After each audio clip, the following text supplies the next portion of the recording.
நடக்கவில்லை என்றால் 2026இல் அம்மாவின் கட்சி இருக்குமிடமே தெரியாமல் போய்விடும், எச்சரிக்கும் டிடி தினகரன். தஞ்சாவூரில் அம்மா மக்கள் முன்னேற்ற கழக பொதுச் செயலாளர் டிடி தினகரன் செய்தியாளர்களிடம் பேட்டியளித்தார். அப்போது அவர் கூறுகையில், திமுக மத்திய அரசை கண்டு பயப்படுகிறதா? திமுக எதற்கு தயாரானவர்கள்? தங்களது பதவியை காப்பாற்றிக் கொள்ள ராஜதந்திரம் என்ற பெயரில் எந்தவித நடவடிக்கையும் எடுக்கும். தமிழகத்தில் கொலை, கொள்ளை, பாலியல் குற்றங்கள் நடைபெறுவதற்கு கஞ்சா போன்ற போதைப் பொருட்கள் கலாச்சாரம்தான்.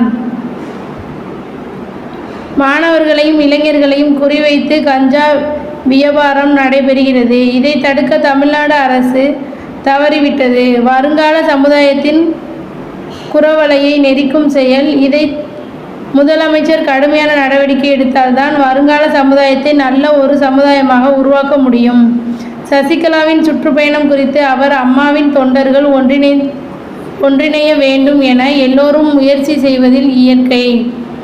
இதற்கு பழனிசாமி தடையாக இருக்கும் வரை இந்த முயற்சி பலிக்காது. தேசிய ஜனநாயக கூட்டணி தமிழகத்தில் திமுகவிற்கு எதிரான சிறந்த கூட்டணியாக உள்ளது. மக்கள் விரோத திமுக அரசை முடிவுக்கு கொண்டு வர முயற்சி செய்து கொண்டிருக்கும். உறுதியாக அதில் வெற்றி பெறுவோம். அதிமுகவில் இரட்டை இலை சின்னம் இருப்பதால் தொண்டர்கள் சகித்து கொண்டு இருக்கிறார்கள். பழனிசாமியின் தவறான நடவடிக்கையை புரிந்து கொண்டு, சுயநலத்தை புரிந்து கொண்டும் இதற்கு தக்க முடிவு எடுப்பார்கள் என அனைவரும் எதிர்பார்க்கிறார்கள்.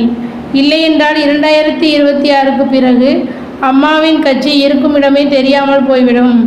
2019 தேர்தலில் பாஜகவுக்கு எதிரான மனோபாவம் தமிழ்நாட்டில் இருந்தது.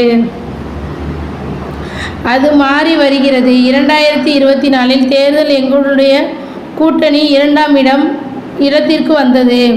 இதே நிலையில் 2026 தேர்தலில் ஆட்சியை பிடிப்பதற்கான முயற்சிகளை செய்வோம் என்று பாஜக அரசியல் ரீதியான திமுகவிடம் இணக்கம் காட்டவில்லை.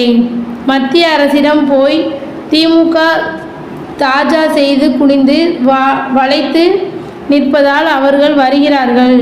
அரசியல் என்ன வேண்டுமானாலும் நடக்கலாம் என தெரிவித்திருந்தார்.